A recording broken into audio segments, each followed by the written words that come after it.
Tungod sa nasikop ng mga kawatan sa mga mall o merkado sa Talisay City sa miaging mga semana, mga security officer ipaubo sa seminar ug training batok kriminalidad. Ang detalye sa report ni Femari Dumabo.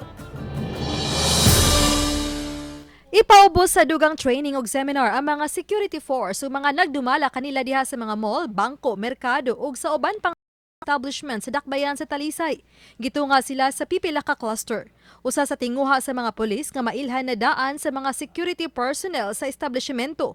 Kining mga tawo nga adunay daotang tinguha sa ilang mga tindahan sa di pa kini makapamiktima. Kini human tulo na ka mga shoplifter ug mangunguot ang nasikop sa Talisay City Police sa niaging buwan.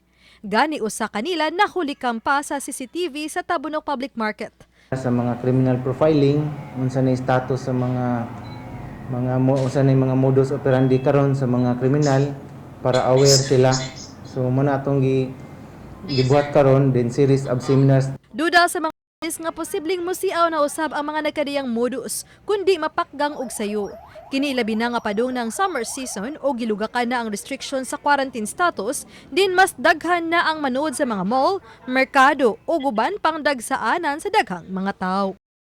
Atong gi-expect nga mo increase ang atoang mga tao din na karon sa kadalanan sa pag-downgrade na unya sa atong quarantine status. So muna siya nga part gid sa atoang target hardening measure nga atong i-arm ang atoang mga business establishment owners, mga managers ug ilang security officers sa mga modus. Uban ni John Solon, ako si Femari Dumabok. Balitang Bisdak.